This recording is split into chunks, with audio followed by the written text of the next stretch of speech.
Il est 6h15, Alexandre Lemaire. Bonjour Laurent Tessier. Bonjour Alexandre, bonjour Marion, bonjour à tous. Rédacteur en chef de l'émission Pascal Pro et vous sur Europe 1 entre 11h et 13h. Je crois que vous avez été particulièrement ému ce week-end, Laurent, à la réouverture de Notre-Dame de Paris. Il est venu le temps des cathédrales. Samedi 7 décembre 2024, un jour pas comme les autres, un jour que les livres d'histoire raconteront dans les écoles. Pendant quelques heures, j'ai senti le retour de la fierté de notre histoire, sa transmission, nos racines chrétiennes. Le temps s'est arrêté samedi au moment de l'ouverture des portes de la cathédrale. Notre-Dame, ouvre tes portes pour que brille sur nos vies la lumière de la miséricorde et que resplendisse à nos yeux la victoire de la résurrection.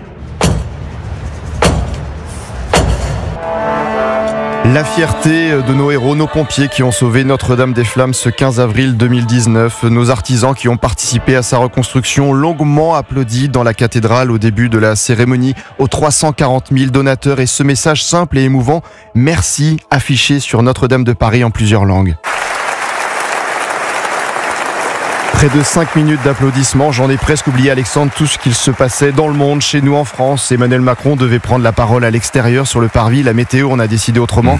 Et samedi soir, la politique n'était jamais très loin. Cette cathédrale fut ainsi la métaphore heureuse de ce qu'est une nation, fraternité d'un peuple déterminé à faire de grands choix.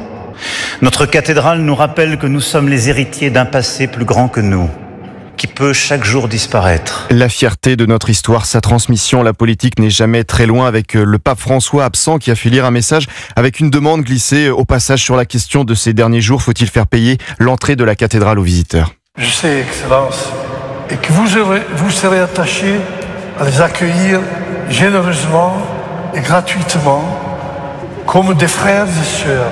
La fierté de notre histoire, sa transmission et cette Marseillaise à vous donner des frissons à la fin de la cérémonie.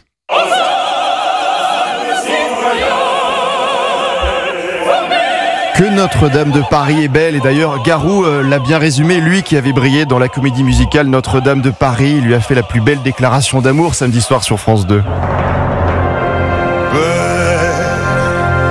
C'est un mot qu'on dirait inventé pour...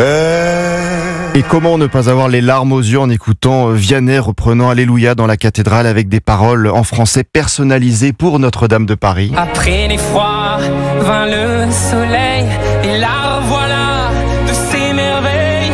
Il est venu le temps. Éternelle Notre-Dame, titré hier le journal du dimanche. Chère cathédrale, à nous de te dire merci. Ta reconstruction nous a rappelé à tous la fierté de notre histoire, sa transmission, nos racines chrétiennes. Nous devons venir te voir, te revoir. Alors je te dis à très vite. Alléluia. Et à très vite Laurent Tessier, à tout à l'heure À tout à l'heure. sur Europe 1, Pascal Pro et vous à partir de 11h. À Merci tout à l'heure, les Laurent. amis.